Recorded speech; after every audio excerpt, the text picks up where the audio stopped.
Muito boa tarde a todos, uma boa tarde especial aos meus companheiros nessa tarde de debate, Dr. Tércio Issami Tocano, Procurador Regional da União na Terceira Região, Dr. Jorge Eluf Neto, dileto amigo, grande advogado, presidente da Comissão Social de Controle de Gastos Públicos da Ordem dos Advogados do Brasil, Seção São Paulo, Dr. Rafael Vieiro Monteiro Barbosa, defensor público do Estado do Amazonas, atualmente subdefensor-geral do Estado do Amazonas, e o Dr. Carlos Figueiredo Mourão, procurador do município de São Paulo e também colaborador desta revista que hoje fazemos com muito entusiasmo e com muita alegria o lançamento.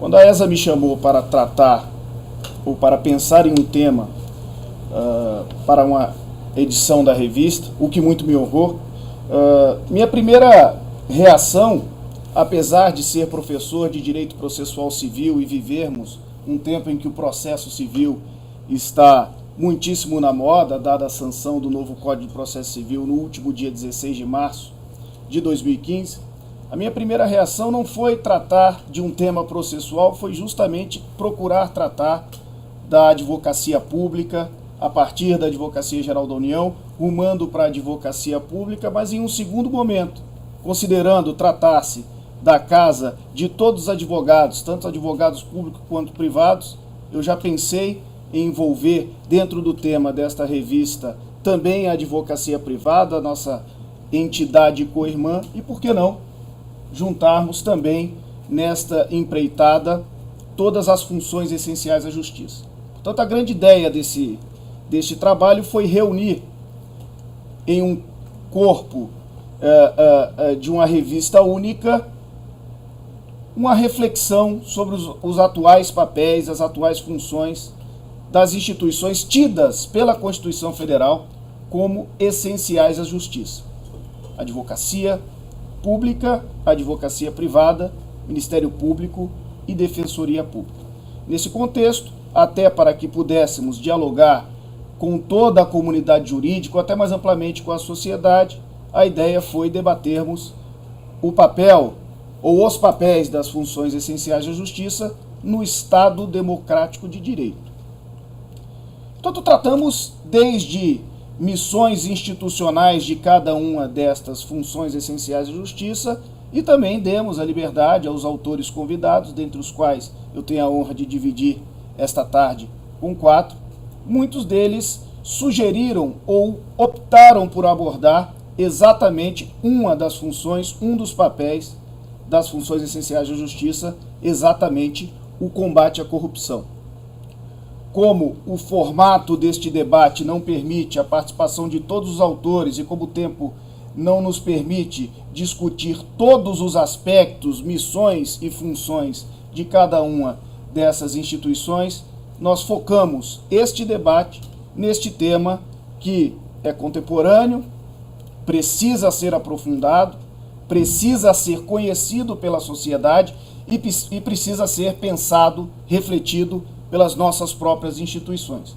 Essa é a medida, doutores, do meu agradecimento, e eu faço em nome não só da Escola Superior da Advocacia da ESA, mas também da Escola da Advocacia Geral da União. Essa é a medida do agradecimento e da grandeza do que estamos fazendo aqui nessa tarde, uma vez que trata-se, a partir da nossa visão institucional, de um início de um debate e de uma possibilidade de reflexão que a nossa sociedade tanto precisa, e eu fico muito alegre de poder contar com todos os senhores aqui para que possamos fazer isso e dividir isso pela transmissão via internet, pela transmissão online, dividirmos isso com todos aqueles interessados em aprender e a refletir um pouco mais. O Dr. Tércio, hoje procurador regional da União aqui na Terceira Região, antes de vir a São Paulo assumir especificamente esse cargo, que basicamente é a chefia de todos os advogados da União na Terceira Região Federal, que engloba os estados de São Paulo e Mato Grosso do Sul, compôs um grupo permanente de combate à corrupção da Advocacia Geral da União. Então traz consigo, para chefiar esta unidade regional, uma das maiores, se não a maior regional do Brasil, essa experiência premiada e reconhecida de seu trabalho anterior neste grupo de combate permanente à corrupção, sediado em Brasília e, como eu disse, com resultados excelentes. Dada esta atuação prévia, o doutor Técio optou justamente por trabalhar o papel da Advocacia Geral da União no combate à corrupção. A Advocacia Geral da União, portanto, enquanto uma das funções essenciais da Justiça, tem esse papel e, mais do que isso, exerce esse papel com muito brilhantismo, exerce esse papel com muitíssima capacidade, e o doutor Técio, eu passo a palavra para que ele comece falando exatamente sobre isso, sobre a sua experiência, sobre os fundamentos constitucionais dessa missão que a Advocacia Geral da União tem e sobre o seu trabalho, sobre os resultados obtidos, uma vez que a primeira ideia, talvez isso já vale a pena estarmos aqui discutindo, é deixarmos de ver a AGU enquanto instituição voltada à defesa do poder público em juízo, deixar de ver a AGU apenas como alguém que defende a União no polo passivo e defende a União quando ações são propostas contra a União Federal. A Advocacia Geral da União é muito mais que isso, e quando o interesse público é ferido através de corrupção, infelizmente é um exemplo, cabe à Advocacia Geral da União tomar esta atitude proativa e combater em juízo, se necessário, a corrupção e defender, nessa medida, o interesse público. Portanto, doutor Técio, muito nos alegra poder contar com essa contribuição, dividir essa experiência com todos nós. Muito obrigado, doutor Fábio. Eu quero inicialmente cumprimentar a todos que nos assistem, cumprimentar aos demais integrantes desta mesa ou deste momento de debates e dizer da minha alegria como representante da advocacia pública, mais especificamente da Advocacia Pública Federal, de poder, nesse momento, compartilhar com tão ilustres companheiros algumas reflexões sobre esse tema que, infelizmente, nunca sai da ordem do dia. A corrupção é um filme que nunca sai de cartaz. Todos nós temos aqui a experiência de vida suficiente para entender que ela existe, ou para constatar que ela existe desde sempre. Existem razões históricas para isso, no nosso país, sobretudo, existem razões culturais, e quando dizemos razões culturais, a gente tem duas notícias, uma ruim e uma boa. A ruim é que, por ser cultural, há quem entenda seja muito difícil combater a corrupção, porque estaria, então, enraizada na cultura, entranhada nas práticas da própria população ou dos costumes políticos. Mas tem uma boa notícia nisso. Se é cultural, é porque ela foi construída e ela pode ser modificada. E esse é o grande papel que penso todos nós, como cidadãos e mais especificamente como agentes públicos, temos o dever de desempenhar. Então eu pude contribuir modestamente com esta edição da revista, falando sobre o papel da Advocacia Pública Federal no combate à corrupção e compartilhando um pouco da experiência que nós tivemos em Brasília quando foi criado o Grupo Permanente de Combate à Corrupção no âmbito da Advocacia Geral da União. Foi uma ideia pioneira, uma ideia um tanto quanto diferenciada, porque até então a advocacia pública da União ela era muito mais voltada para a defesa, no sentido de estar no polo passivo das ações, de defender o poder público, que também é muito importante, tem a sua importância, mas em geral a atuação que a gente chama de proativa, de promover ações e medidas de combate à corrupção, costumavam ser relegadas a um plano secundário. E com a criação desse grupo, nós tivemos a oportunidade de poder combater de uma forma mais efetiva os desmandos que verificávamos na nossa atividade cotidiana, e após a criação desse grupo e com o seu desenvolvimento, pudemos então ostentar números que comprovam o acerto dessa decisão. De modo que a advocacia pública é uma das instituições que podem e devem colaborar com essa questão do combate à corrupção, mas evidentemente não é a única. Tenho certeza de que todas as instituições, e de modo até mais abrangente, todos os agentes públicos individualmente podem e devem desenvolver isso, seja através de uma postura ética profissional exemplar, escorreita, em conformidade com os princípios constitucionais, sobretudo com o princípio da moralidade administrativa, seja de uma forma mais institucional, como nós fizemos, criando um grupo e desenvolvendo princípios e métodos de efetivo combate à corrupção. Creio que no avançar dos debates podemos até compartilhar um pouco mais dessa experiência com os demais integrantes desse debate. Muito obrigado. Obrigado. Eu vou passar a palavra agora para o doutor Rafael, que vai dissertar e abordar a perspectiva do combate à corrupção, ou mais amplamente, a perspectiva à luz da Defensoria Pública, essa instituição essencial à justiça, também nos termos da Constituição Federal, que ao lado da Advocacia Pública e Privada e Ministério Público atuam em prol da sociedade, em prol do cidadão, cada uma em sua esfera e repartição de competência, mas como o doutor Rafael vai colocar, também tem o seu papel, exerce o seu papel no combate à corrupção. Doutor Rafael. Muito obrigado. É uma satisfação estar aqui com os colegas. Eu que sou do estado do Amazonas, um estado distante, um pouco esquecido. Para mim é uma emoção muito grande poder debater esse assunto, porque a Defensoria Pública ela sempre foi vista como o advogado do carente, né? O advogado do hipossuficiente.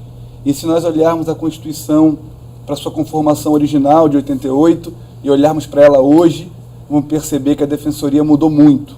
E o papel da Defensoria hoje, ele não se resume mais à atividade de defesa do hipossuficiente. Não que isso seja algum demérito para o defensor. Acho que defender o carente, defender o hipossuficiente é um motivo de muito orgulho, do qual todo defensor público deve realmente se sentir lisonjeado por fazer isso. Mas a Defensoria ela passou a ter um papel importante na construção do que se chama de cidadania, Estado Democrático de Direito. E como nós já tocamos nesse ponto, o problema da corrupção também é cultural.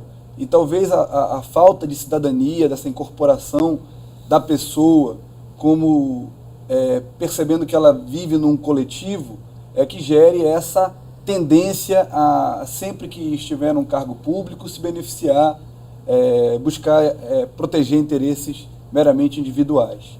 Então, a Defensoria hoje está constitucionalmente prevista como uma função essencial à justiça permanente, que tem como incumbência a promoção dos direitos humanos, a orientação jurídica e, de alguma forma, o estabelecimento cada vez mais forte da cidadania do Estado Democrático. Então, só para que também o debate se inicie de forma bem aberta, existem algumas atividades que a Defensoria está fazendo agora no nosso Estado, no interior do Amazonas, que são significativas, inclusive em paralelo com o Ministério Público. Então, a Defensoria hoje, como ela tem uma atividade coletiva muito intensa, ela acaba nos interiores intervindo nas situações onde prefeitos não cumprem os compromissos assumidos com os servidores, com os fornecedores de alimentos, com o mau serviço público em si. Então, os defensores estão atuando muito fortemente no interior do nosso estado, que são prefeituras praticamente pequenas, que vivem exclusivamente dos valores que são repassados pelo fundo. Então, os defensores estão atuando de forma bem ativa na proteção dessa coisa pública, atuando mediante atividades preventivas e repressivas. Essa é a contribuição que a Defensoria está fazendo, e eu acho que no debate a gente vai poder auxiliar e ajudar bastante nessa questão.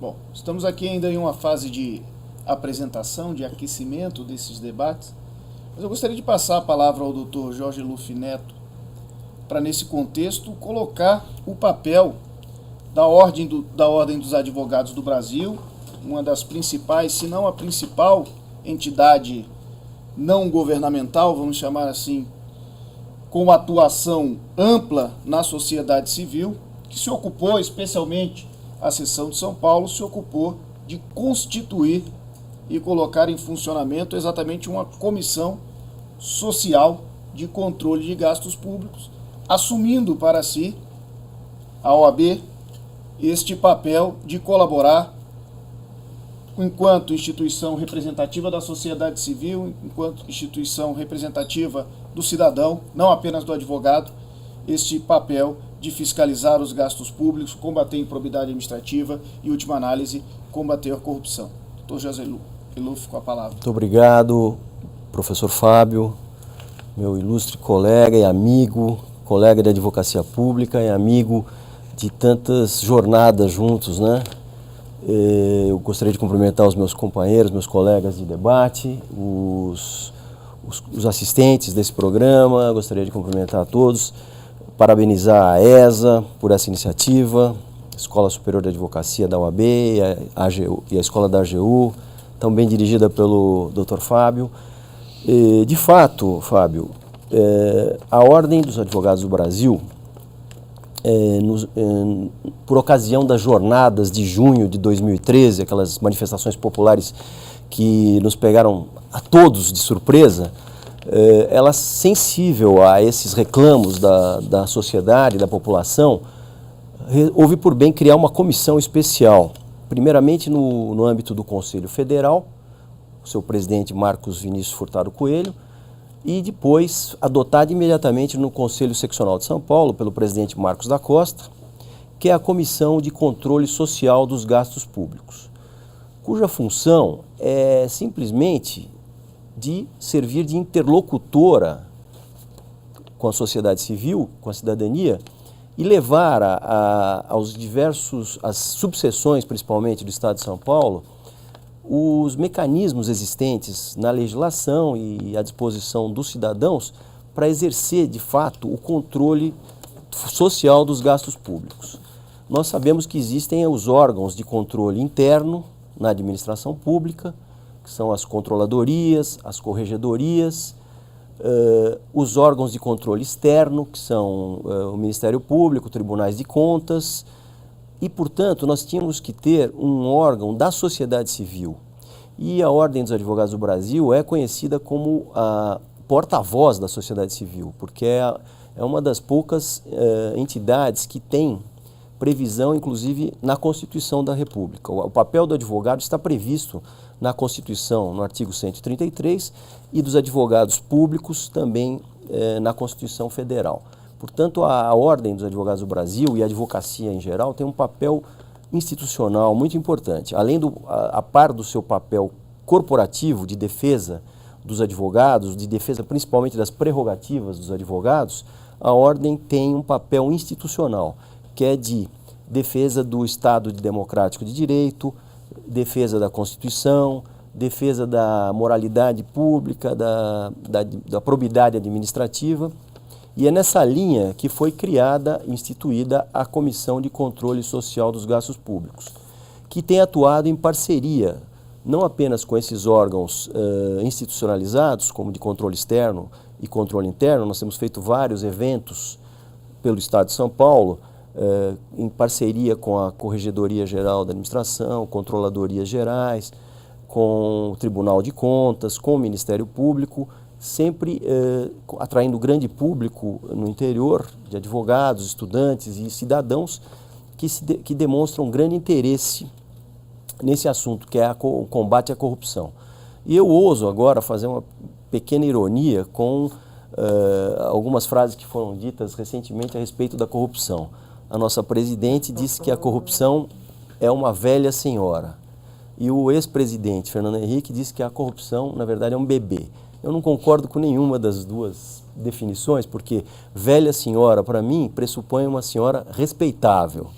E um bebê, geralmente, pressupõe inocência, ingenuidade. Então, nenhuma das duas se amolda ao problema da corrupção, que eu acho que está mais nessa linha que o Dr. Técio nos colocou, que é de estar enraizada na nossa cultura, nos costumes, infelizmente, nessa promiscuidade existente entre o público e o privado, que trazem esse nefasto dano para a sociedade, que é a exploração, o desperdício, a lesão ao erário e o desvio de recursos tão importantes para a sociedade civil.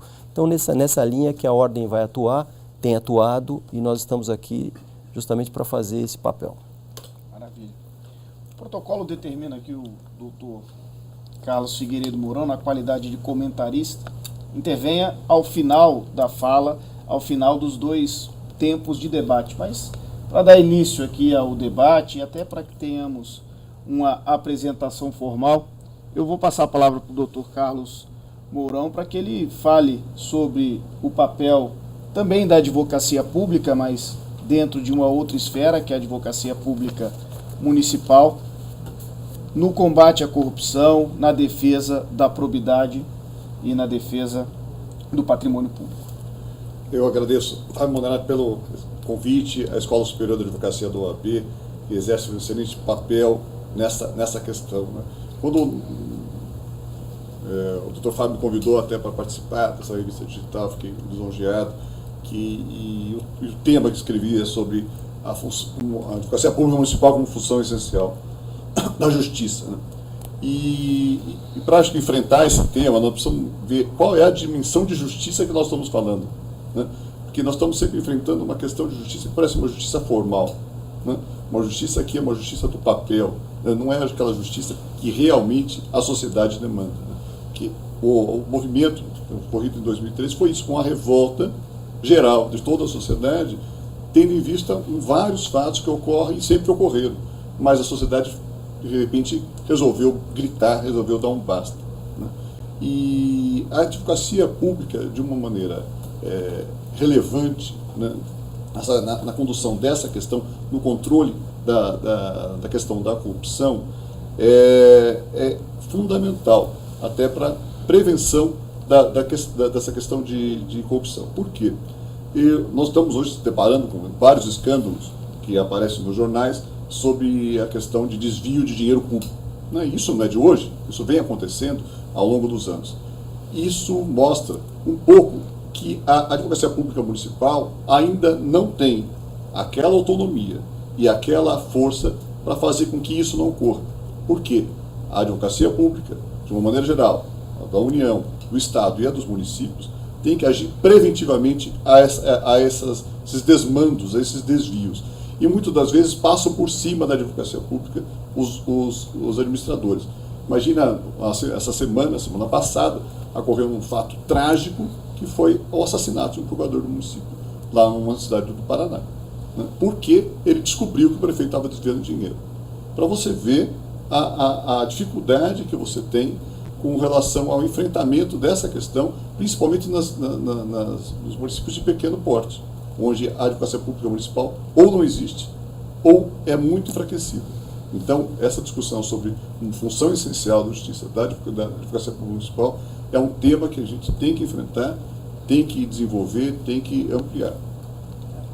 Vou pegar esse gancho da autonomia, da importância da autonomia no combate à corrupção, haja vista que pressupõe-se que pelo menos parte dos sujeitos que praticam a corrupção e que prejudicam o patrimônio público e prejudicam o Estado e, por via de consequência, a sociedade, são de fato e verdadeiramente os detentores do poder, ou seja, a detenção, o ter o poder, leva à possibilidade de praticar corrupção, desviando para o patrimônio privado aquilo que é de todos, aquilo que é do público. E nessa medida, considerando aqui a presença do Dr. Rafael, o Dr. Mourão colocou muito bem a questão da autonomia ou da necessidade de maior autonomia da advocacia pública, gostaria de perguntar ao Dr. Rafael como se dá ou qual é o contexto atual.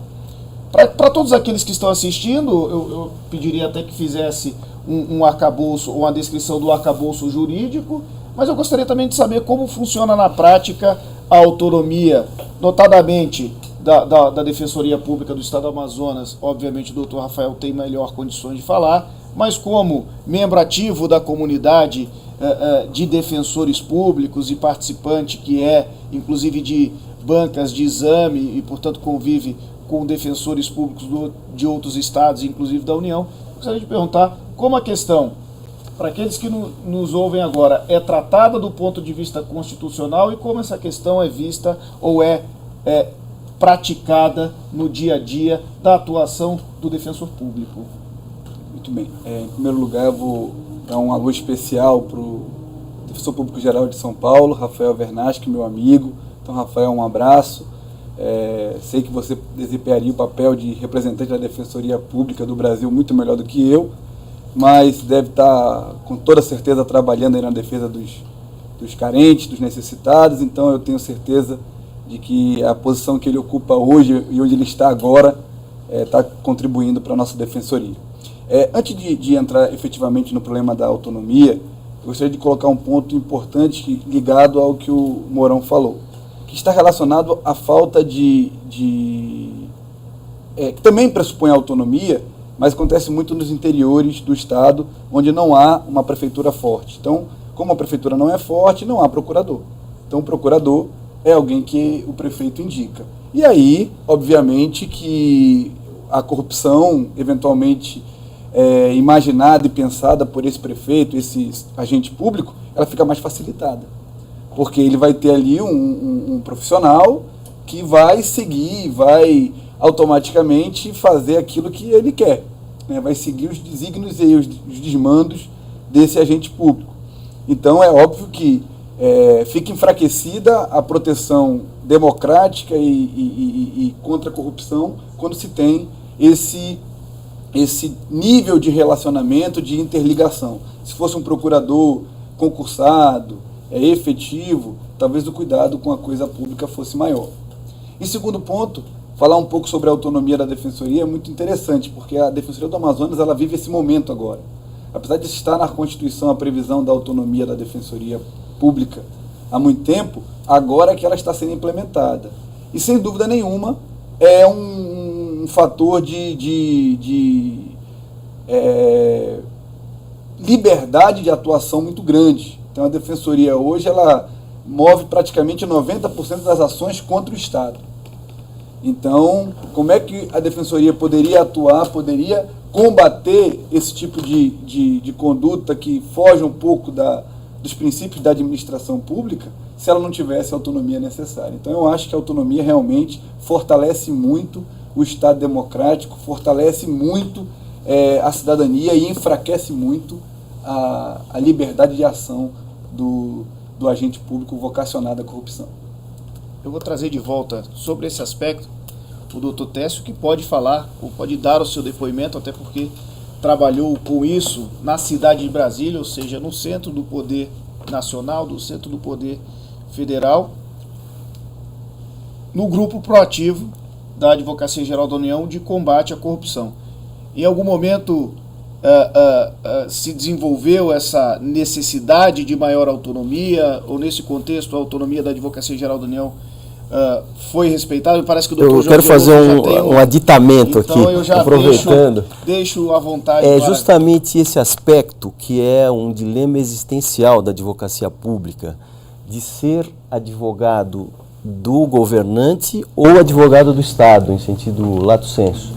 Como que ele vê essa dicotomia, como ele resolve esse dilema existencial, se é que nós podemos chamar assim? Perfeito.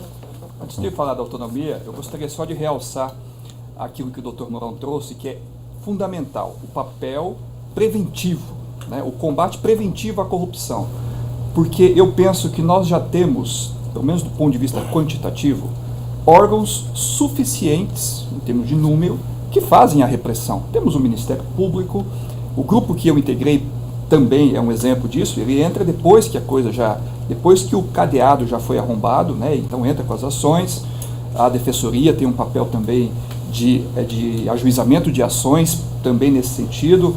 A Ordem dos Advogados do Brasil, que sem dúvida nenhuma é uma voz da sociedade e tem uma atribuição que ultrapassa em muito o mero interesse corporativo da categoria. Isso já está assente pelo Supremo Tribunal Federal. Enfim, nós temos corregedorias, Tribunal de Contas, controle externo e tantos outros órgãos que atuam repressivamente. E aí o papel da advocacia pública toma um vulto maior, que é o papel consultivo e de assessoramento jurídico do gestor. Porque eu penso que nenhum gestor hoje no Brasil que esteja no gozo das suas faculdades mentais, da sua sanidade mental, tem hoje condições de assinar documentos e de tomar decisões sem estar devidamente amparado e respaldado do ponto de vista jurídico, através de uma assessoria especializada e que preferencialmente goze de uma certa autonomia para poder, então, conceder ao gestor a política que melhor atenda o ordenamento jurídico e a Constituição. A decisão de fazer ou implementar uma política pública, ou de contratar uma obra, ou de fazer um empreendimento é do gestor, não é do advogado. O advogado não é eleito para isso. É do gestor que legitimamente foi, vamos dizer, ungido pelas urnas para tomar as decisões.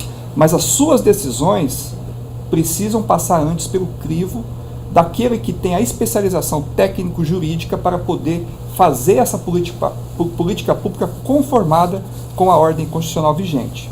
Então esse papel é fundamental. Assim como a medicina preventiva ela é mais eficaz, inclusive mais econômica, não é? Ou vamos até usar um outro exemplo do carro, o veículo que você leva preventivamente e periodicamente na mecânica, na oficina mecânica, você vai com isso economizar e evitar dissabores, caso você simplesmente deixe ele e só vá cuidar quando der algum problema. Da mesma forma, a advocacia consultiva, que esse é um papel constitucional da advocacia pública, de dar esse assessoramento jurídico ao Poder Executivo, sobretudo, é essencial, né? Refiro-me, sobretudo, por exemplo, às grandes contratações, licitações, etc., que sabemos são procedimentos sensíveis e que, de certa forma, propiciam a prática de atos lesivos à moralidade administrativa. Esses procedimentos precisam estar fortemente respaldados em apreciações jurídicas prévias que vão, de alguma forma, minimizar as chances de ter problemas dessa natureza. Então, esse é um ponto que eu gostaria de realçar antes de entrar na questão da autonomia. E sobre a autonomia, existe na nossa carreira um grande debate sobre queremos ser uma advocacia de Estado versus uma advocacia de governo, né? Defendemos os governantes de plantão ou defendemos o Estado brasileiro? Bom, eu penso que essa é uma falsa dicotomia, porque a nenhum governante é dado defender posições ou defender políticas que não sejam aquelas que vão de acordo e estejam na plena conformidade com os interesses primários do Estado. Qualquer coisa que fuja disso, independentemente de classificarmos como advocacia de governo ou de Estado, vai estar fugindo do próprio escopo constitucional e da atribuição do gestor.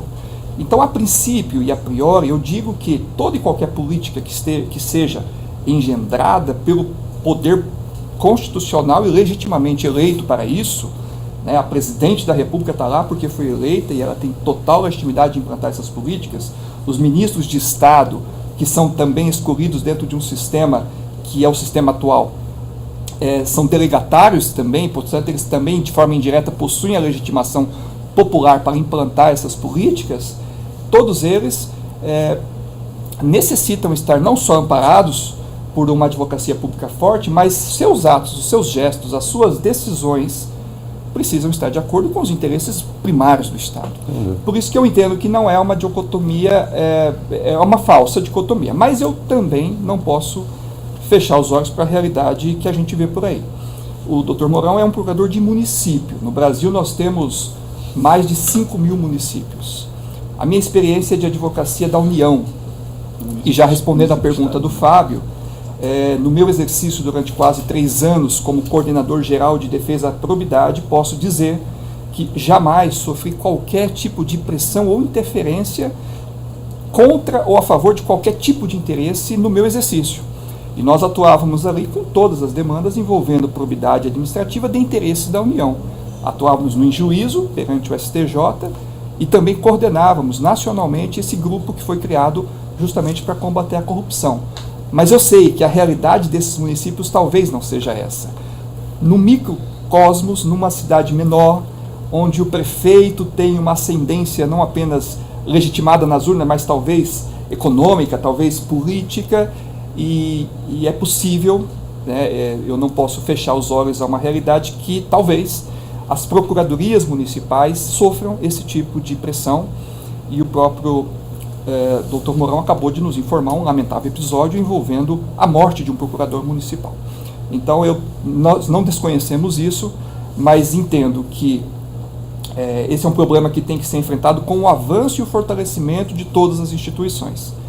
E aí, ainda assim, ou melhor dizendo, ainda é importante esse papel repressivo, porque conforme os casos vão acontecendo e vão havendo punições, Então eu creio que os municípios, os prefeitos e os agentes públicos em geral vão começando a tomar uma conscientização maior da importância de que seus atos estejam respaldados numa conformidade com a Constituição da República.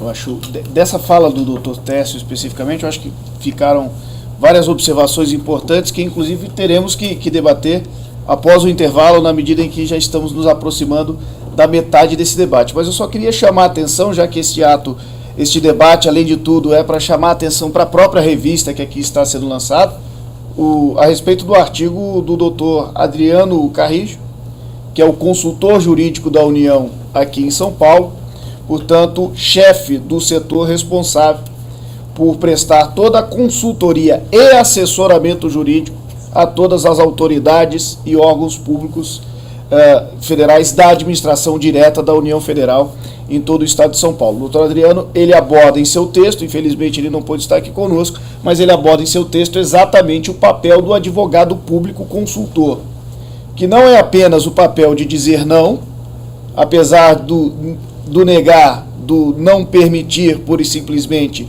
ser uma posição de uma certa forma cômoda para o advogado público, mas o papel de assessorar, de prestar essa consultoria e dar um assessoramento voltado a viabilizar a política pública escolhida pelo governante que, eleito legitimamente e democrático, tem o poder garantido pela Constituição de fazer essas escolhas. É verdade que o papel do advogado público, enquanto função essencial à justiça, cresce e muito nessa medida, haja vista que faz-se necessário, ou é o papel exatamente do advogado público consultor, procurar viabilizar essa escolha política, o atingimento de metas definidas pelas políticas públicas traçadas pelo governante, mas sempre com a preocupação de adequar ao regime constitucional, sem ferir, obviamente, direitos individuais e sem, para voltar aqui para o tema, sem lesar ao patrimônio público. Estamos com bastante pouco tempo para este primeiro bloco, mas eu gostaria apenas de devolver a palavra ao Dr. Jorge Eluffi, haja vista que a Ordem dos Advogados do Brasil, quer no plano federal, quer no plano estadual, ela é uma das entidades que mais encampa, até como uma entidade que abraça todos os advogados, sejam eles públicos e privados, é uma entidade que abraça essa causa da autonomia. Eu gostaria que o doutor Jorge Eluffi, ainda que brevemente, haja visto da proximidade do nosso intervalo, falasse disso sem prejuízo de voltarmos a falar num segundo momento, até recomeçarmos o debate por aí. Sem dúvida, doutor Fábio, é um tema que demandaria uma aula específica para isso, uma palestra específica. Mas a Ordem realmente tem defendido perante os poderes executivo e legislativo e judiciário a autonomia, a independência do advogado público para que ele possa exercer, de fato, o controle prévio da legalidade, da moralidade das políticas públicas. E se ele detectar alguma incongruência, alguma inconsistência, alguma ilegalidade, ele deve dar a solução, o caminho para o administrador público para que ele possa implementar essa política pública dentro das regras constitucionais e legais. E, aliás, até dentro desse tema, a minha comissão, a Comissão de Controle Social dos Gastos Públicos, apresentou, por ocasião da Conferência Nacional da Advocacia, no mês de outubro do ano de 2014, no Rio de Janeiro, 10 propostas de combate à corrupção que foram levadas pelo presidente Marcos da Costa, foram adotadas pela conferência, pelo Conselho Federal e posteriormente encaminhadas como sugestões da Ordem dos Advogados do Brasil à Presidente da República recentemente. E uma dessas propostas é justamente o fortalecimento da advocacia pública com autonomia e independência para que possa exercer esse trabalho, esse controle prévio, esse controle da legalidade, da constitucionalidade, das proposições do Executivo, das políticas públicas. Então, uma das propostas é essa e foi levada pelo Conselho Federal como proposta da OAB à Presidente da República. Maravilha. Bom, nosso debate ele chega agora a um momento de intervalo. Nós iremos agora para os comentários do doutor Carlos Figueiredo Mourão, que até agora nos acompanhava, e ele vai poder fazer aí um resumo e dar a sua opinião pessoal enquanto procurador do município, por que não também passar as reflexões institucionais da Procuradoria do município acerca de tudo aquilo que foi até agora debatido, sendo certo que voltaremos para adentrar em outros temas muito em breve. Vocês puderam ver nesse debate a necessidade desse fortalecimento dessas figuras, agentes públicos que defendem o interesse público, que defendem a coisa pública. Esse fortalecimento é muito relevante na condução e no combate à corrupção. Participei eu de um grupo de estudos no Ministério da Justiça com relação ao combate ao cartel. E dentro desse grupo havia muitos membros do Ministério Público e só eu de advogado público nesse momento, né, naquele debate. E aí, no debate, se ficou discutindo muito tempo a questão do combate posterior. Onde vamos achar o dinheiro, de que maneira a gente vai vincular o dinheiro, questões tecnológicas para descobrir o caminho que o dinheiro faz depois que ele saiu do Estado. Né? E não se discutiu ou se debateu certas questões que são fundamentais, que é o que se faz antes para que isso não ocorra. É isto que a gente está discutindo aqui. Nesse debate, é a questão do fortalecimento dessas instituições para que ela faça o combate prévio para que isso não ocorra, para que o erário não seja vilipendiado pelas pessoas que não têm interesse público, essas pessoas que têm interesse privado, querem confundir o dinheiro público e colocar no bolso como se fosse deles mesmos.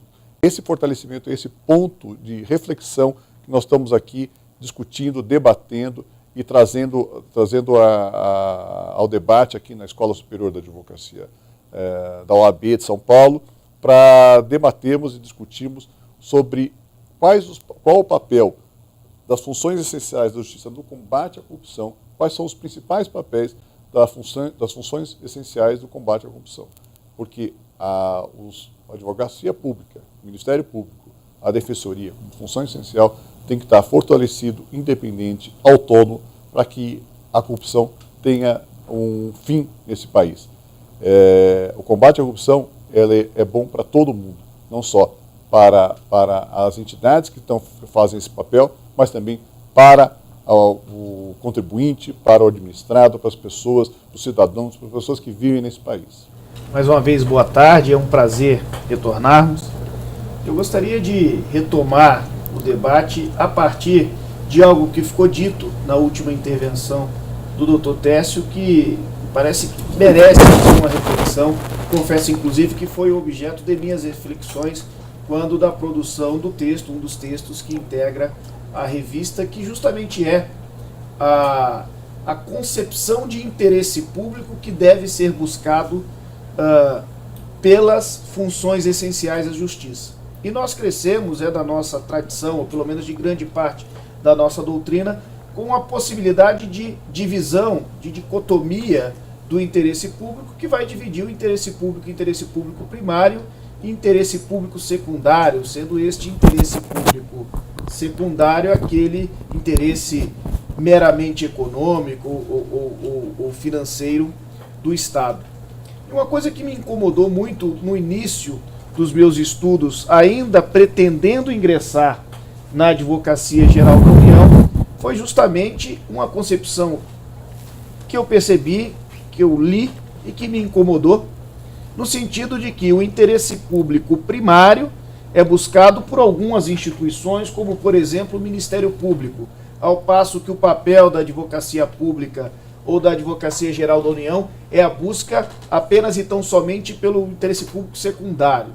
Colocaria, em tese, a Advocacia Pública naquela missão de defender a todo custo o Estado, ainda que o Estado não estivesse agindo de uma maneira compatível com a Constituição. Então eu gostaria, e com a lei, obviamente, eu gostaria de começar ou de retomar esse debate exatamente colocando para todos, enfim, eu vou passar a palavra aleatoriamente, inicialmente para o Dr. Rafael, mas enfim, é uma questão que se coloca a todos. Em primeiro lugar, existe no nosso ordenamento esta possibilidade de dicotomia, de dividirmos o interesse público primário e secundário, e se existe, enfim, ou se há a possibilidade de vislumbrarmos duas concepções de interesse público, será que de fato cabe às instituições essenciais da justiça a defesa do interesse público secundário, ou o interesse público ele deve ser buscado e defendido por todas as funções essenciais da justiça? Bem, o que eu acho, concordando inteiramente com o Dr. Tércio, é que é um falso problema realmente, porque a doutrina às vezes ela influencia negativamente. E uma divisão que foi iniciada na doutrina administrativista, entre interesse público primário e secundário, não que a administração tivesse que se desincumbir só do secundário, mas que ela pudesse, em algumas ações, privilegiar o interesse primário, e em outras ações, privilegiar o que seria conhecido como interesse secundário, que não estaria relacionado ao bem coletivo, mas ao benefício para aquele respectivo órgão ou aquele respectivo poder. Como um poder que quer, através dos tributos, realizar o maior volume de arrecadação. Como se isso fosse um interesse secundário. Óbvio que essa divisão ela é inteiramente equivocada, porque o interesse é um só. O Estado existe com uma proposta de proporcionar a todos aqueles que vivem sobre aquele teto, de modo que os serviços, a saúde, a educação, seja prestada de forma ideal. Então eu acho que a Defensoria, quando ela atua no interior do nosso Estado, e ela toma alguma medida judicial ou até mesmo preventiva, e ela faz isso percebendo que há um desvio na ação do gestor, ela sempre está preocupada com o interesse público, que é único, que é o interesse público de toda a população.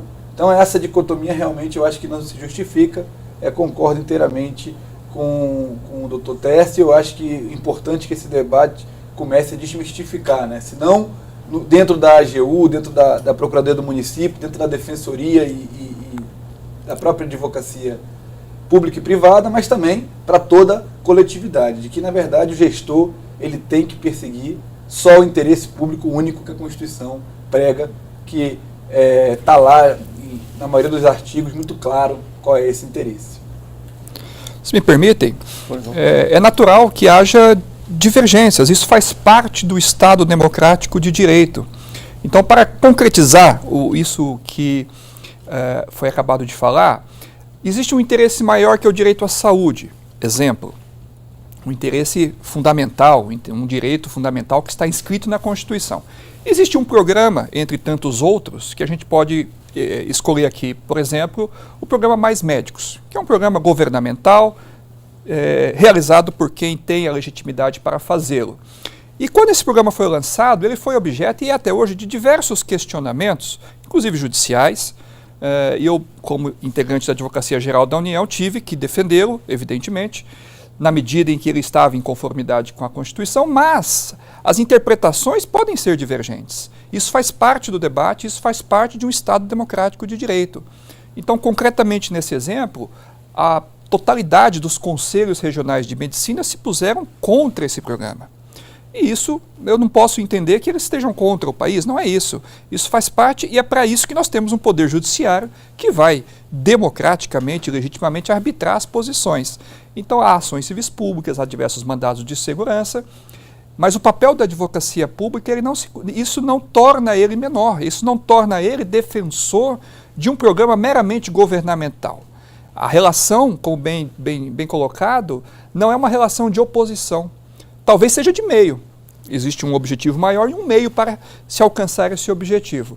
De modo que eu estou inteiramente de acordo com o que o senhor colocou e, de fato, é um falso problema isso daí. Mas, a partir da ideia de que toda política governamental tem que estar de acordo com os interesses maiores, os interesses primários do Estado, evidentemente que, independentemente da nomenclatura que você dê a essa advocacia que vai respaldá-la, seja de governo, seja de Estado, vai estar de acordo com o ordenamento jurídico. E a partir do momento que alguma política pública não esteja de acordo com isso, que algum programa governamental atente contra qualquer dos princípios da Constituição, aí a advocacia pública não só tem o direito, mas o dever de alertar o gestor para que ela não seja implantada. Aliás, pegando esse gancho, dever de alerta e o dever de ofício da advocacia pública e de todas as funções essenciais da justiça, mas pegando aqui e trazendo o doutor Mourão ao debate, também o doutor Jorge Eluf, quando da manifestação, falamos aqui muito da autonomia do advogado público enquanto alguém que pode manifestar livremente a sua opinião. Agora, invertendo o lado da história, olhando para o lado do gestor, queria colocar a seguinte questão: o quanto é vinculante ou de obrigatória observância por parte do gestor aquela opinião manifestada pelo advogado público? Porque, em última análise, se estamos vendo, né, a atuação da advocacia pública consultiva de assessoramento jurídico como uma atividade preventiva de combate à corrupção, em que medida esse norte, esse delineamento vincula o gestor e em que medida o gestor pode, discordando do advogado público, agir de uma maneira contrária à sua opinião, agir de uma maneira contrária à opinião emitida no parecer? Você me permite, Fábio?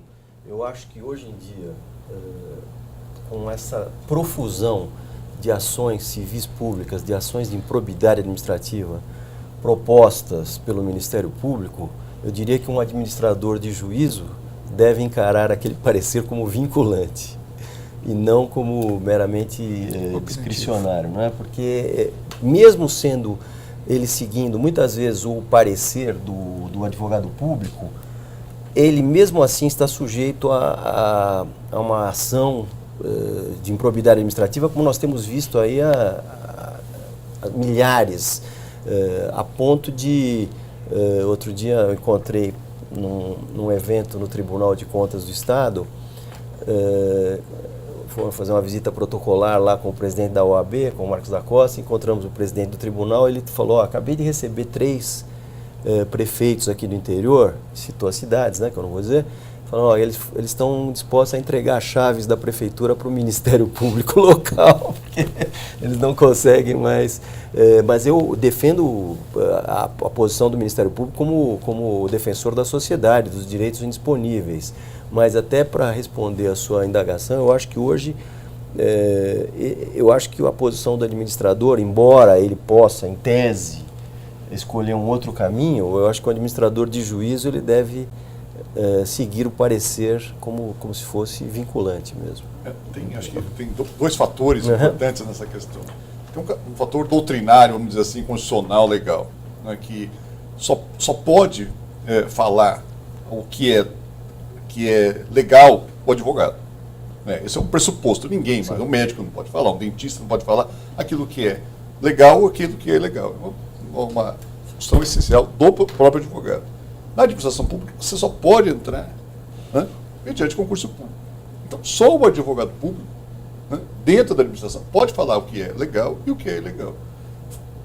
O administrador fazer algo que não esteja em conformidade com o que o advogado público coloca como de fato legal, né, torna um ato ilegal do administrador, por conta e risco próprio. Então, eu não consigo ver como não possa ser vinculante.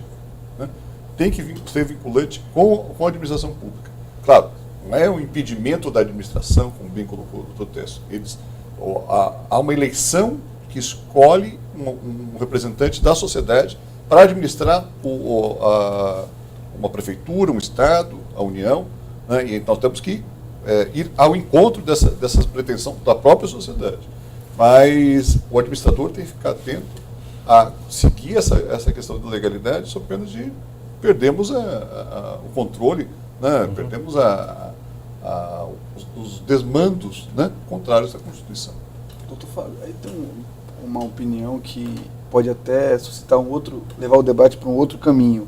Se a gente está dizendo que o parecer é vinculante, será que o administrador poderia tomar alguma atitude sem um parecer? Porque se ele tem um parecer vinculante, ele tem que seguir aquilo que foi dito no parecer. Agora, em algumas hipóteses, ele pode agir sem consultar o seu jurídico, consultar aquele que faz a assessoria a respeito da juridicidade de um ato público, né, de um ato político, por exemplo, um ato administrativo que tem aí o condão de gerar um gasto para a administração. Seria de se imaginar a possibilidade de um ato sem o respaldo de um parecer? A verdade é que em algumas situações, não em todas, o papel do advogado público também envolve a questão do assessoramento jurídico, que se dá, via de regra, inclusive a pedido da autoridade. Mas em algumas situações, como por exemplo na lei de licitações e contratações públicas, a lei exige a emissão do parecer. Por isso que o problema muitas vezes se coloca no que diz respeito ao seguir ou não seguir esse parecer.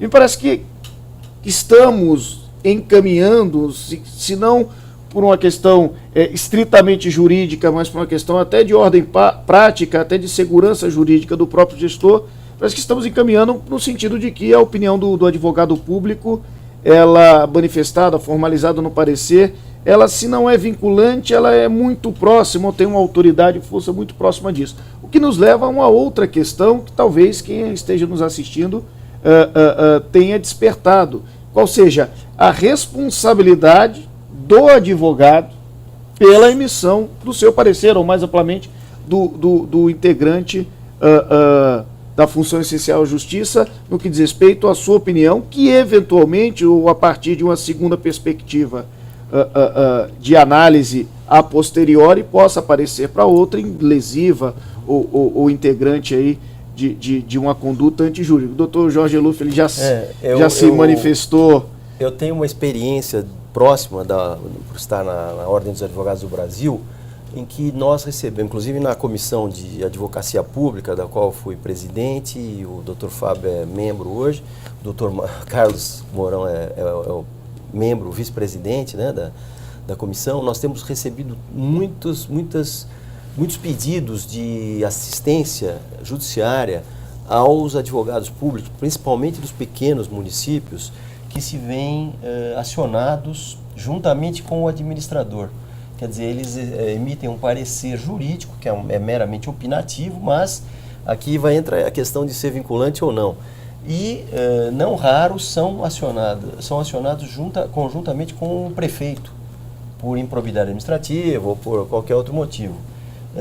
E nós temos atuado, a Ordem dos Advogados do Brasil tem atuado em defesa das prerrogativas desses advogados públicos, por justamente eles estarem emitindo uma opinião jurídica. Eles têm que ter independência técnica, e a menos que eles façam um parecer de forma dolosa ou fraudulenta, que aí é outra questão, mas se houver um parecer jurídico, uma manifestação opinativa, ele não pode ser responsabilizado pelo ato administrativo eventualmente impugnado.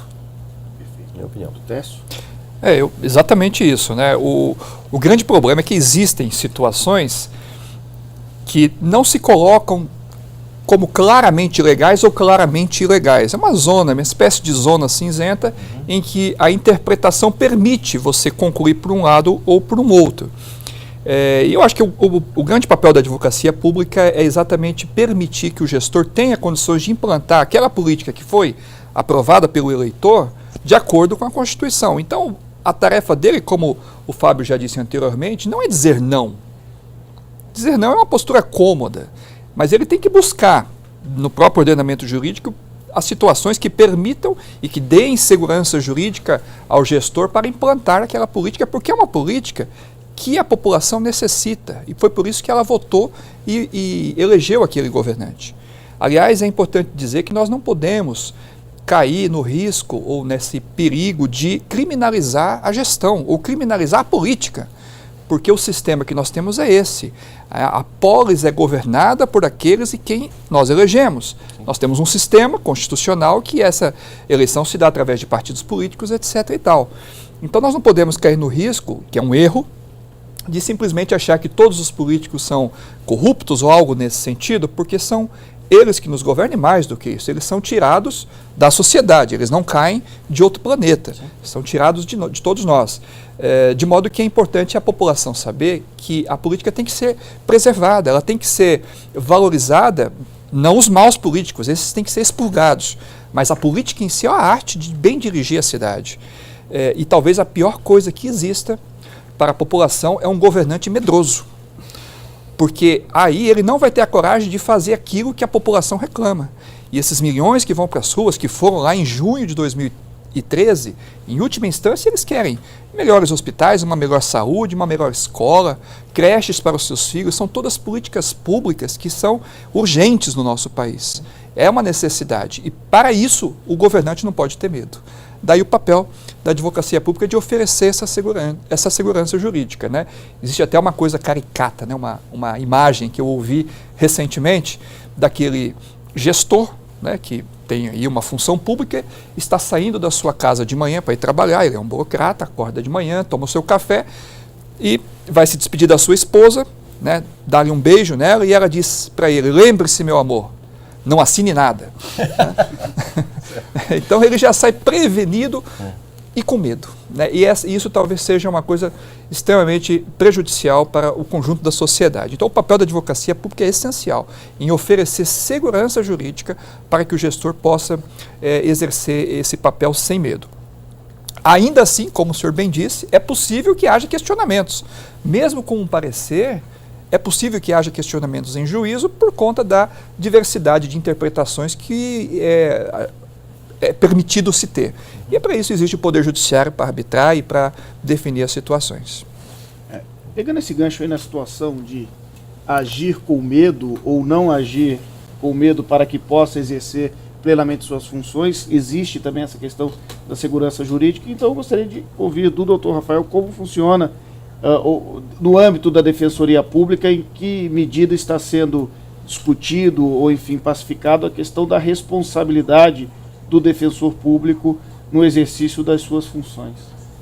O defensor público, ele hoje é considerado um agente político, ele tem também a responsabilização pessoal no caso de que no decorrer do desempenho das suas funções ele tome alguma atitude com dolo ou fraude. Então isso é comum e inclusive há casos de defensores que tiveram, né, algumas atitudes fiscalizadas e foram punidos. O que importa, talvez aí já voltando um pouquinho para o que o Dr. Tércio disse, é que nós estamos falando aqui de controle contra a corrupção ou de uma atitude que vai de contra essa prática, que as políticas públicas elas são criticáveis. O fato de optar por mais médicos ou dar mais recursos para o SUS é uma questão política. Se você critica. Agora, a corrupção ela pode ter no mais médicos ou na transferência de recursos para o SUS. Então, o que nós devemos nos preocupar, e eu penso a advocacia pública, não é com as escolhas políticas que são feitas pelo gestor. E esse é o ponto que eu acho que deve atuar o advogado público, o defensor público, o promotor de justiça, acima de tudo, cuidar para que aquelas políticas que foram escolhidas estejam de acordo, estejam conforme a Constituição e que elas sejam implementadas sem, né, nenhum gasto excessivo acima daquilo que efetivamente é necessário para implementá-las. E aí é outra ideia, talvez tenha um pouco de relação com a próprio controle jurídico da implementação de políticas públicas. Isso é outro ponto importante que acaba tocando também na questão da corrupção, porque eu não posso dizer como é que o gestor vai gerir a coisa pública, mas eu posso evitar que ele faça uma gestão que não respeite a esse necessário cuidado com o que não é dele, com o que é de todos. Se você me permite, Fábio, eu acho que também cabe à sociedade atuar como fiscal dos gastos públicos, da correta utilização dos recursos públicos que são escassos, né? E isso, aliás, é um papel que muitas entidades não governamentais têm exercido com muita eficiência, como ligadas à transparência, à defesa da lei de acesso às informações, como, por exemplo, a Transparência Brasil, o Instituto Etos e a Ordem dos Advogados do Brasil têm atuado em parceria com essas entidades não governamentais, justamente para levar para as cidades, porque o município é onde começa todo o problema, né, da corrupção, porque, como dizia o saudoso governador Franco Montoro, Ninguém nasce na União e nem no Estado, todo mundo nasce e mora no município. E, portanto, é lá que tem que começar a efetiva atuação fiscalizadora da sociedade civil organizada, né, ou por meio dessas entidades que atuam com esse objetivo para justamente evitar a ocorrência de desvios do dinheiro público. Esse é o primeiro filtro que deve acontecer. E aí, nesse ponto, devem atuar em parceria a advocacia pública, a advocacia privada, os órgãos de controle interno e controle externo também. Todos em conjunto para exatamente exercer essa fiscalização, esse pente fino, para evitar que os recursos nossos sejam jogados na Suíça, como diz. Tá certo. Essa questão, doutor Jorge, é bem importante, né? Eu acho que a sociedade conta com a advocacia pública para ajudá-los a defender o interesse público. Mas a advocacia pública necessita da sociedade para que ela possa fazer o controle, porque é impossível para a administração pública ter controle de tudo. A advocacia pública, o Ministério Público ou a polícia, né, a segurança pública, ter controle de tudo, de ver tudo, né? Cabe à sociedade. Quanto mais descentralizado o poder, e é uma questão aí que puxar um pouco a sardinha para o meu lado, né, sou procurador do município de São Paulo, quanto mais descentralizado o poder, mais próximo do jurisdicionado, mais próximo do contribuinte, mais próximo do cidadão, melhor acho que vai ser o controle, porque ele vai estar diretamente interligado com o que acontece e no que acontece. Porque nas cidades pequenas, você sabe se o sujeito enriqueceu ou não enriqueceu. Numa cidade grande é impossível. Perfeito. É impossível você ter essa análise, né? E as cidades pequenas têm que exercer esse controle. E outro ponto muito importante que o doutor Jorge tocou em sua última intervenção é essa necessidade de um papel ou de uma ação interinstitucional entre os diversos órgãos do Estado, outras funções essenciais da Justiça, notadamente o Ministério Público, órgãos de controle interno, Controladoria Geral da União, entre outros, órgão de controle externo, Tribunal de Contas da União. Então, eu gostaria de provocar o doutor Técio nesse sentido, até dada a sua experiência como o capitão, vamos dizer assim, o coordenador do braço da Advocacia Geral da União de atuação proativa e de combate à corrupção, como se deu ou como se dá na prática essa atuação interinstitucional, essa parceria das instituições que, por mais que tenham ou que sejam instituições diferentes, com carreiras distintas, a priori com missões constitucionais delineadas e diferentes, quando do combate à corrupção, muitas vezes são instadas, ou pelo menos devem ser instadas a unir esforços em prol do interesse público, e até dentro daquela fala que a gente superou mais cedo, que não merece maiores subdivisões. Então, como se dá essa ação interinstitucional, notadamente aí sobre a ótica da Advocacia Geral da União, com CGU, TCU, Ministério Público, por exemplo? Fábio, essa parceria ela é fundamental, ela é essencial. E a minha experiência em Brasília foi ter percebido que existem diversos órgãos com diversas informações que não se comunicam. O poder público não compartilha informações entre ele mesmo.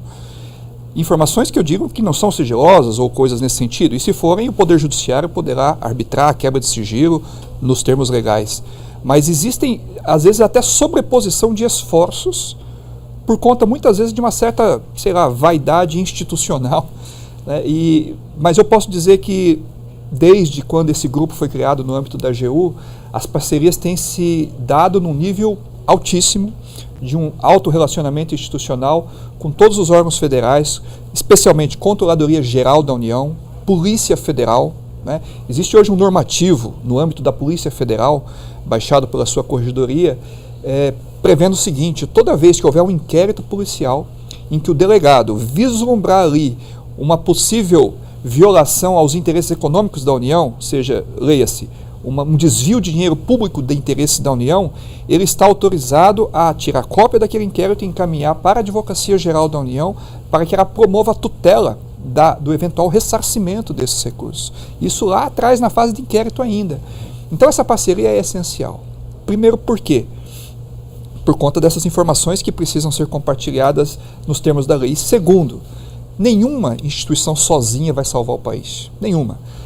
O Ministério Público sozinho não vai salvar o país, a CGU, a AGU, nenhuma, né? É a conjugação dos esforços. E é até um lugar comum dizer o seguinte: o crime é organizado e o combate a ele é desorganizado, cada um faz do seu jeito. Então, até por isso, é fundamental essa parceria, essa comunicação, esse estreitamento de laços entre as diversas instituições. Doutor Fábio, e eu vou também puxar novamente para uma realidade do meu estado. Então, eu sei que a Defensoria e o Ministério Público em vários estados não se dão muito bem, não se bicam, né? Porém, há de se reconhecer que dentro do Amazonas esse conflito não existe. O Procurador-Geral de Justiça, um amigo, Dr. Fábio Monteiro, ele é um entusiasta da Defensoria. Nós temos várias ações conjuntas, principalmente no interior do estado, e a condução de todas as ações coletivas que a Defensoria Pública move hoje, em razão de afetar um grupo hipossuficiente, ela é feita sempre em parceria com o Ministério Público. Então, o Dr. Carlos Alberto, que é o titular do nosso núcleo de defesa dos direitos coletivos, ele sempre trabalha em conjunto com a Defensoria Pública da União, com o Ministério Público Federal e com o Ministério Público Estadual. E, como bem dito, dá muito certo, o resultado é efetivo e mostra que a parceria tem que ser incentivada, ela tem que ser incrementada cada vez mais e não evitada. Cada um com o seu, mas todo mundo junto é bem melhor. Doutor Jorge, e como a Comissão de Controle Social dos Gastos Públicos é vista por estes órgãos? Sobretudo pensando que trata-se de uma iniciativa da OAB, obviamente inspirada na missão constitucional e legal da Ordem dos Advogados do Brasil enquanto representante da sociedade, mas trata-se de algo relativamente novo, que não decorre explicitamente de uma norma constitucional, como decorre, por exemplo, a atribuição do Ministério Público, está claramente no artigo 127, e como está sendo, ou como é recebida nesse contexto, a Comissão de Controle Social de Gastos Públicos da OAB pelas outras instituições, pelo Judiciário e pelas outras instituições de controle interno e externo. Como o senhor vê essa... Então, Fábio, é importante dizer que essa Comissão de Controle Social dos Gastos Públicos, ela não pretende substituir órgãos de fiscalização, órgãos institucionalizados para essa finalidade. Nós pretendemos, sim, atuar como um interlocutor da sociedade civil, trabalhando junto com as entidades de controle interno. Nós temos feito muitos eventos com a Corregedoria Geral da Administração do Estado, com o Ministério Público, com o Tribunal de Contas, com Defensoria Pública, e nós temos feito também em parceria com entidades da sociedade civil, ONGs, como Instituto Etos, Transparência Brasil, Sindicato dos Engenheiros. Nós fizemos recentemente um evento no Sindicato dos Engenheiros que foi um sucesso, porque essa área é muito delicada, é muito sensível à corrupção, que nós estamos vendo aí o exemplo da Operação Lava Jato, né? A questão das empreiteiras e tal. Então é muito importante essa atuação da OAB não como linha auxiliar ou como órgão de substituição dessas entidades. Então nós atuamos em parceria, em conjunto, e por isso temos sido muito bem recebidos.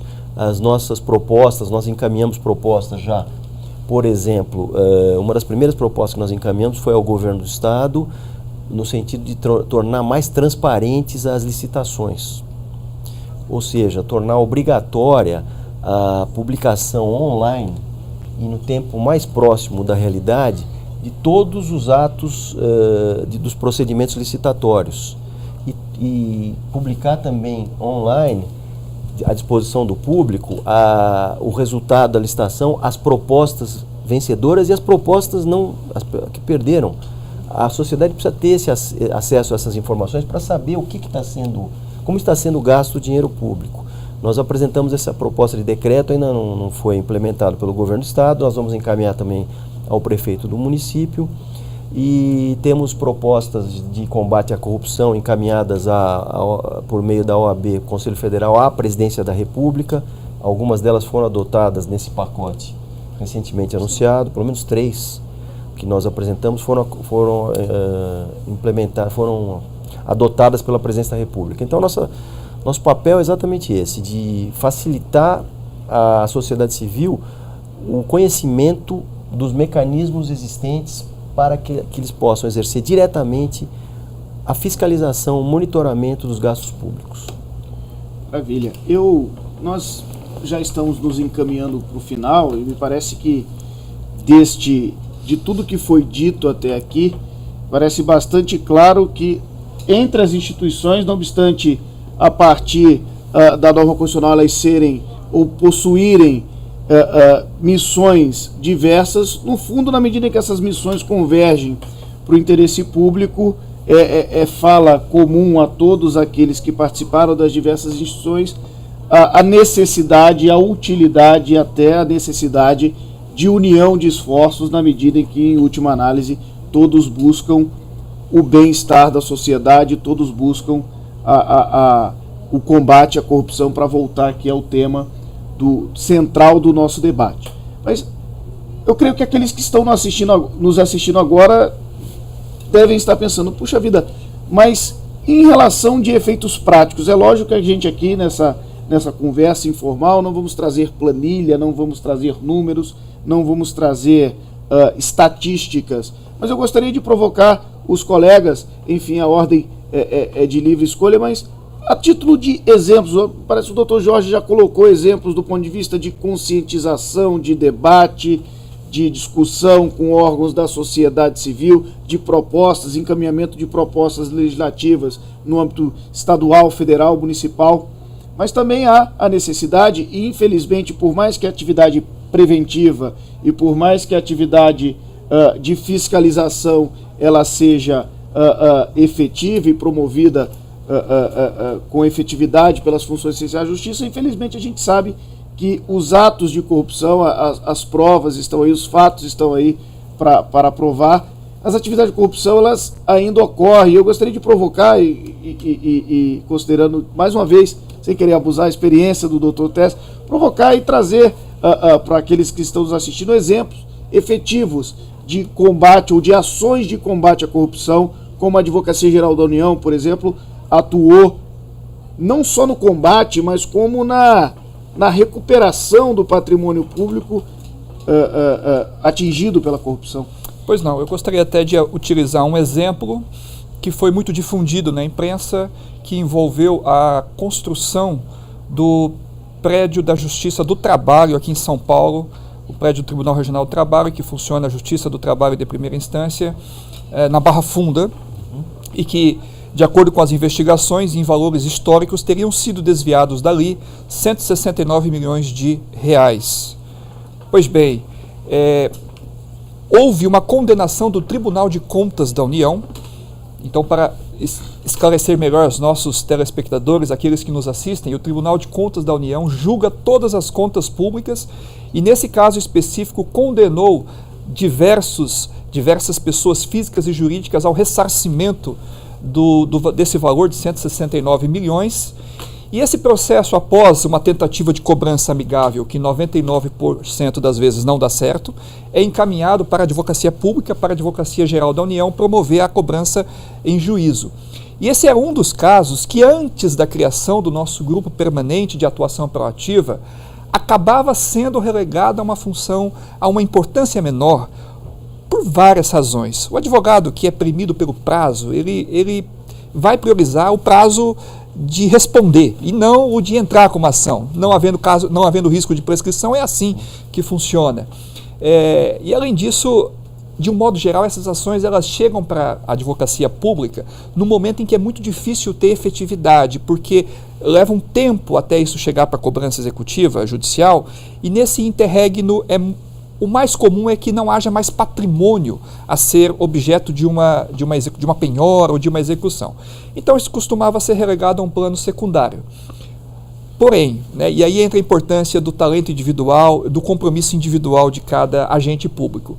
Um dos nossos colegas advogados da União resolveu olhar com mais calma aquele processo e resolveu tomar medidas proativas em relação a essa execução e conseguiu detectar diversas empresas interpostas, vamos dizer num jargão mais correto, laranjas, que seriam detentoras de um patrimônio que possibilitaria arcar com essa dívida.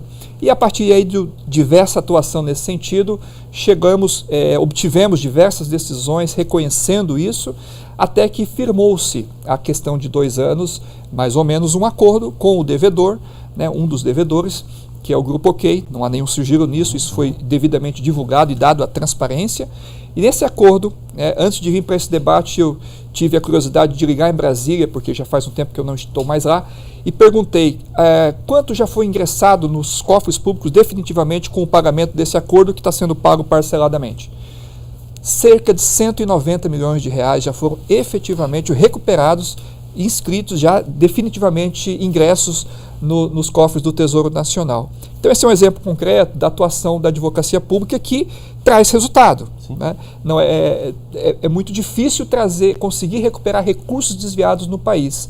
Então quando a gente consegue fazer isso, a gente tem uma sensação muito boa de cidadania cumprida e de dever profissional cumprido também.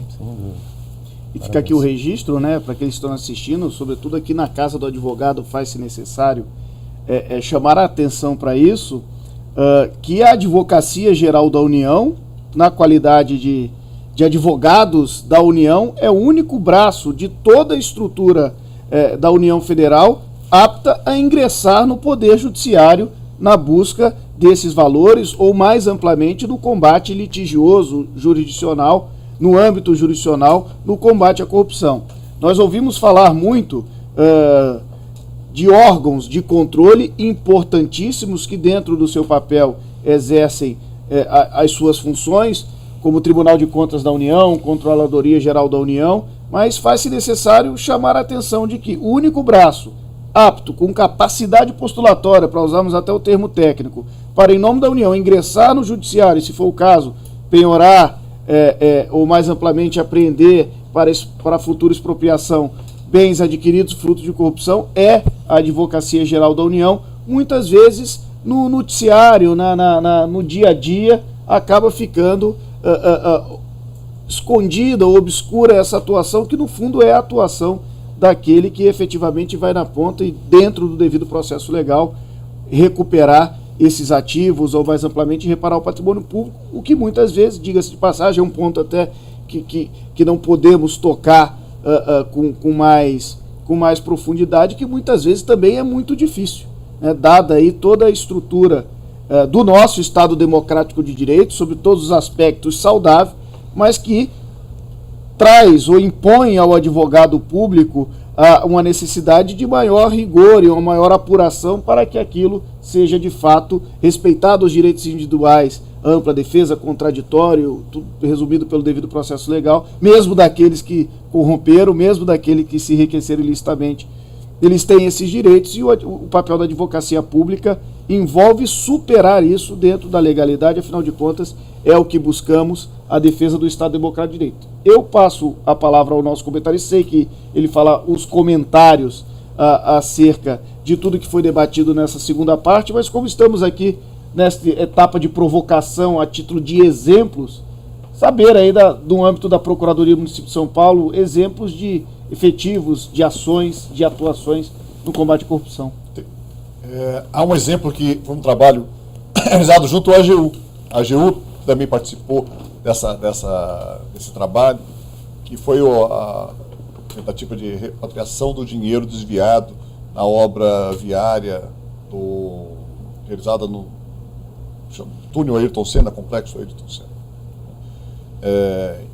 Isso há muitos anos atrás, isso, na verdade, é um evento que aconteceu há muitos anos, e o processo começou em 2002, né, e agora conseguimos fazer um acordo com um banco, né, que havia participado desse esquema de dinheiro desviado, né, e o banco entrou com dinheiro na administração pública, um valor altíssimo, né, por causa de ter participado, não diretamente do ato de corrupção, não participou do ato de corrupção, mas participou do processo de tirar do dinheiro, porque o dinheiro fazia uma volta pelo mundo.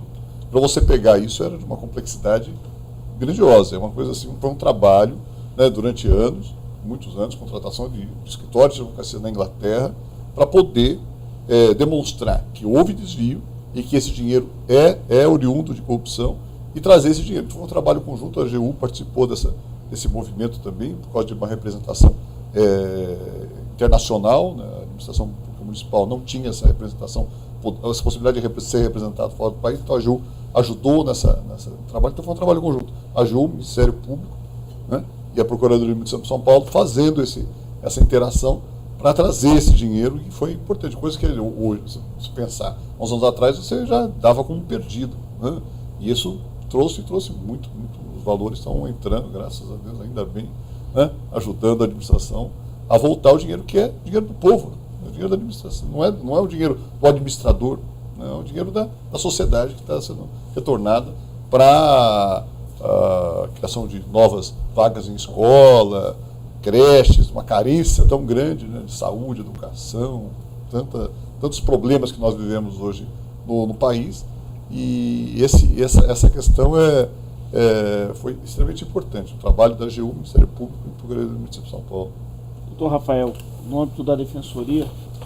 Na Defensoria nós temos uma atividade de conscientização muito grande. Então, a Escola Superior da Defensoria Pública do Amazonas, a ESUDEPAM, ela juntamente com os defensores que hoje exercem suas funções no interior do estado, ela tem disseminado para a população carente nas escolas, em audiências públicas, a importância de se pensar na coisa pública, de como é que nós devemos nos posicionar numa sociedade, não analisando simplesmente o seu lado individual e o seu considerando que o bem comum é o mais importante. Então nós não podemos nos isolarmos e achar que a preocupação tem que ser com o individual.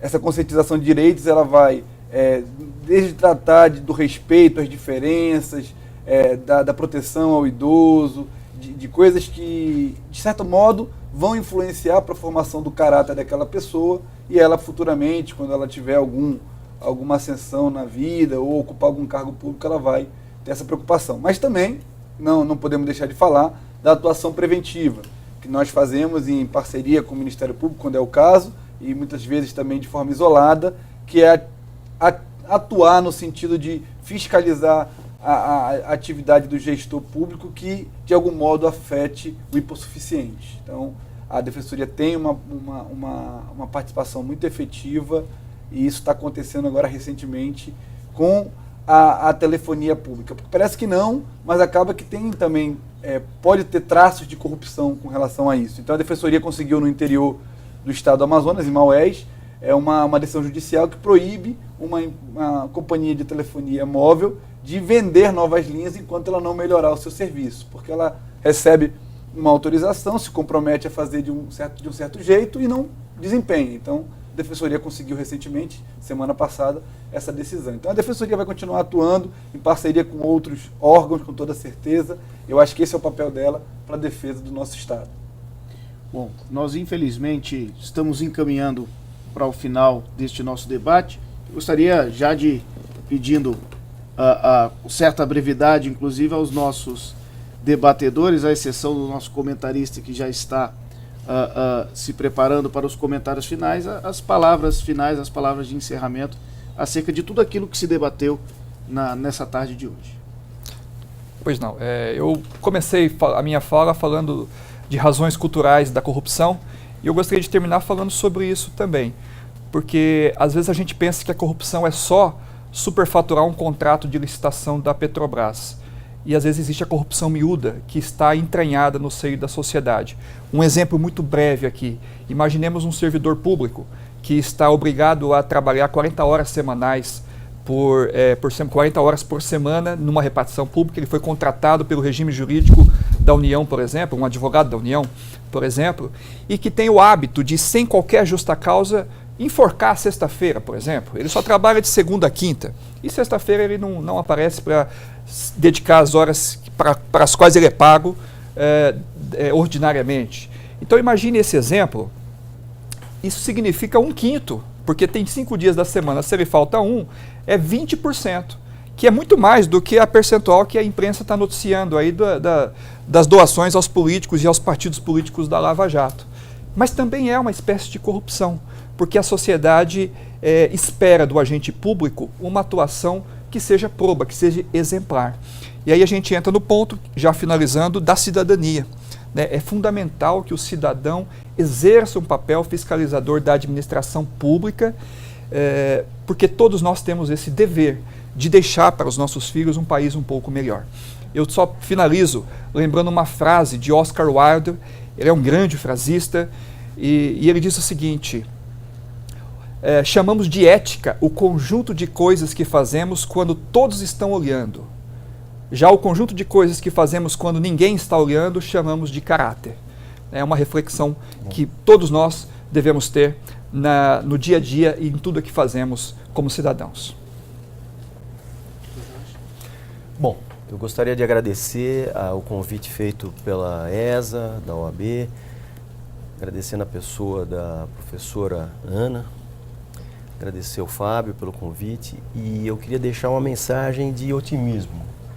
Nós estamos vendo uma grande mobilização, não apenas das instituições, mas também da população, da cidadania, todos indignados com a situação de corrupção que nós estamos vivenciando. Não que ela seja maior hoje do que antes, embora o doutor Técio tenha feito um exemplo aqui, dado um exemplo de uma recuperação do dinheiro que foi desviado do Fórum da Barra Funda, que hoje em dia é dinheiro de bagatela perto do que nós estamos vendo, mas nós vemos crescer os casos de corrupção, e por isso é importantíssima essa conjunção de esforços dos órgãos instituídos, como a Advocacia Geral da União, o Ministério Público como defensor da sociedade, a Polícia Federal, Polícia Estadual, a advocacia pública e a advocacia privada, porque o advogado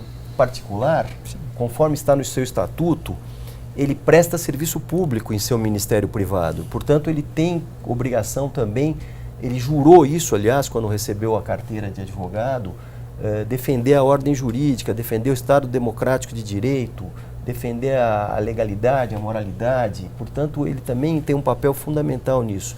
E eu acho que hoje em dia, com essas mobilizações populares crescentes, toda a sociedade empenhada nisso, nós vamos acabar superando esse descalabro que nós estamos vivendo e pelo menos colocar o problema da corrupção em patamar civilizado, né? Que a gente possa enfrentar de uma forma tolerável. E essa mensagem que eu gostaria de deixar, e acho que é o papel da Ordem dos Advogados do Brasil, é esse, de defender sempre as prerrogativas dos advogados, sejam públicos ou privados, para que eles possam exercer sempre com independência, com destemor, o papel, a missão que lhes cabe pela Constituição, pelas leis, de defesa da moralidade, da probidade e de defesa também dos interesses daquele cidadão que está sendo processado pelo Estado, que é muito importante garantir o direito de ampla defesa dos acusados. Então, eu acho que é essa mensagem que nós devemos deixar para todos. Eu agradeço muito. Nós que agradecemos, doutor Rafael, pelas considerações finais. Simplesmente dizer muito obrigado à ESA, muito obrigado à AGU, através do convite muito simpático, e dizer que a Defensoria está procurando ainda o seu caminho e acha que o futuro é muito promissor, como bem disse o doutor Jorge. Há uma perspectiva, há um horizonte, nós devemos mirar nesse horizonte e torcer, porque é possível a gente realmente mudar o Brasil, mudar essas práticas e criar uma sociedade mais justa e mais igualitária. Bom, eu fico muito feliz da fala, de todo o debate e das conclusões finais, na medida em que trata-se de uma fala otimista, de uma perspectiva otimista. Começamos com a ideia de que o problema existe, afinal de contas não estaríamos falando de combate à corrupção se a corrupção não existisse. Partimos deste pressuposto que infelizmente é a nossa realidade. Passeamos pela necessidade de um pensamento, sobretudo acerca de técnicas jurídicas e de atuação dentro da lei, para que possamos combater a corrupção, não se aqui está a defender o desrespeito a devido processo legal ou as normas jurídicas para que se combata a corrupção. Isso seria também uma forma de corromper, se não o patrimônio público, corromper o Estado democrático de direito. Passamos pela necessidade, trouxemos exemplos de união de esforços de instituições tidas pela Constituição como essenciais à justiça, e chegamos à conclusão de que é possível, de uma certa forma, se não extirpar esse problema de uma maneira absoluta da sociedade, combatê-los e, através da recuperação dos ativos e da punição exemplar, diminuir, melhorando o país para gerações futuras. Chama atenção para o fato também que me deixou bastante alegre, que no fundo todo esse bate-papo foi fruto de chamarmos a atenção para essa questão específica e também para a leitura da revista eletrônica, que trata, de rigor, do papel das funções essenciais no Estado democrático de direito. É sobremaneira importante o combate à corrupção como dos pilares na construção do Estado democrático de direito, mas por aqui acabamos passando também por outros temas que foram tratados na revista, ainda que não sobre a ótica estritamente desta mesa do combate à corrupção. Portanto, falamos do papel do advogado público consultor, falamos da necessidade de superação dessa dicotomia de interesse público e de interesse privado, falamos da missão institucional da advocacia pública, da Advocacia Geral da União, falamos da missão institucional ou das missões institucionais da Defensoria Pública, e falamos do papel de todas essas instituições também na implementação e na adequação das políticas públicas, que é outro pilar na construção do Estado democrático de direito. Portanto, fica o convite à leitura por todos aqueles que nos assistem, não apenas dos textos daqueles que aqui debateram, cujo foco central foi o combate à corrupção, mas também daqueles que contribuíram com textos voltados à construção de outros pilares na construção, portanto, do Estado democrático de direito e com destaque aqui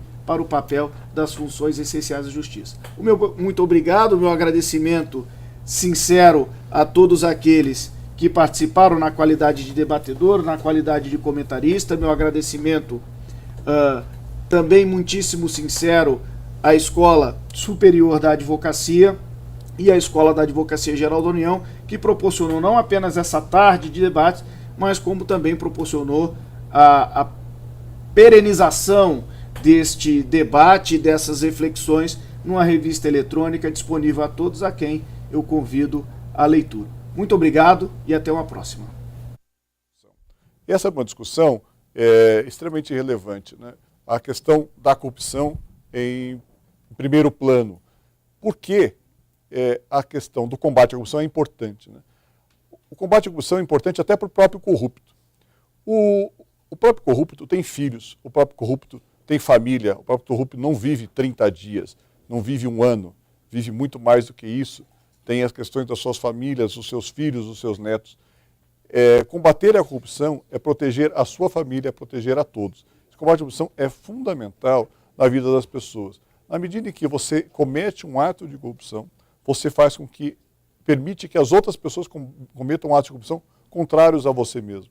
É um imperativo categórico kantiano que traz com que essa corrupção não é boa para ninguém, nem para o próprio corrupto, porque ele não vive só na sociedade, ele não é uma pessoa isolada, não basta ganhar dinheiro e construir fortalezas para se preservar se a saúde não vai bem, se a educação não vai bem, se a segurança não vai bem, por falta de numerário para dar vazão a essa forma de necessidades da sociedade. A sociedade demanda uma série de alterações, mudanças e investimentos, uma sociedade muito precária como é a sociedade brasileira, que demanda a construção de um país ainda em fase de crescimento, né? Nós estamos sempre nessa fase de crescimento e precisa e demanda muito mais de investimentos do que qualquer outro país de primeiro mundo, porque nós não temos uma estrutura, não temos estradas, não temos escola para todos, não temos creche para todo mundo. Então falta esse investimento nessas áreas, imagina só esse dinheiro todo sendo desviado, esse dinheiro todo sendo afastado, esse dinheiro todo sendo privatizado, colocado no bolso de uma pessoa. Isso é um crime, além de um crime, isso é um crime contra a sociedade, é um crime contra as pessoas que hoje têm essa carência, que morrem por aí por falta de atendimento médico, por falta de estrutura, porque a sociedade não tem essa garantia de que esses atos de corrupção vão chegar a um final. Então, é importante, nessa questão, o combate pela própria sociedade da corrupção no seu dia a dia, na corrupção pequena, na corrupção de todos, né? Outro dia, havendo um debate na televisão, falava um historiador que corrupção é só o ato só é corrupção aquele que eu não participo. Né? Aquele que eu participo não é corrupção. Então é uma questão que o professor Tércio colocou aqui brilhantemente, que a corrupção é para todos um mal, é para todos, inclusive aqueles que se favorecem com isso. Na discussão da função essencial à justiça no combate à corrupção, os debatedores colocaram umas questões extremamente importantes. Uma, a independência, a autonomia e a capacidade de realizar esse controle dos órgãos da advocacia pública, da defensoria, do Ministério Público e da sociedade civil. Essas entidades têm que ter um fortalecimento, uma autonomia no exercício da sua função essencial prevista na Constituição. A Constituição estabeleceu essa obrigação, estabeleceu esse munus a essas entidades. Mas só que as entidades ainda não têm um fortalecimento, não têm a autonomia, a independência necessária. As entidades, a advocacia pública acaba sendo colocada em segundo plano, ou desestruturada, ou não estruturalizada numa forma que faça com que ela possa exercer de uma maneira séria, correta, firme e eficaz o seu trabalho, a sua obrigação constitucional. Então, esse debate trouxe essa discussão que é extremamente importante. Uma outra discussão que são instituições permanentes. Né?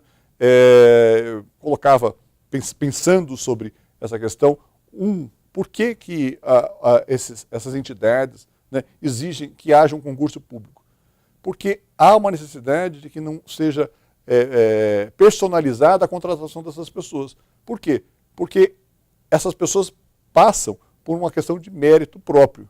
Elas estudam e chegam a prestar um concurso público e assumem essa responsabilidade sem que haja necessidade de favorecer alguém, de dever favor a alguém. Não tem que dever favor a ninguém. Basta prestar o concurso público, ser capaz de entrar. E com isso faz com que essa pessoa tenha não só a obrigação, né, mas a obrigação e o dever, mas a independência de fazer esse controle sem dever nada para ninguém, porque não deve nada para ninguém, porque ninguém lhe ajudou, ninguém lhe favoreceu. Ele só prestou o concurso público e por sua própria capacidade ele entrou. Então as instituições permanentes devem ser fortalecidas, não enfraquecidas, porque há políticas de enfraquecimento das entidades, ou o Ministério Público ou a Advocacia Pública, e há necessidade desse fortalecimento institucional dessas entidades. Se colocou aqui também no debate o trabalho conjunto dessas entidades. As entidades não vivem só, elas estão interligadas. Todas as entidades, dessas funções essenciais da justiça, elas são interdependentes e todas defendem o interesse público, cada um dentro de um papel, cada um dentro de um foco. Então não há interesses diversos, interesses conflitantes ou interesses que não se juntam. Não, todos defendem o mesmo interesse. Todo defende o interesse público, a defesa do interesse público, a defesa do erário público, a defesa da sociedade na condução das questões do gasto do dinheiro público. Então, esse ponto é um ponto fundamental, esse trabalho conjunto, porque todos trabalham em defesa do interesse público.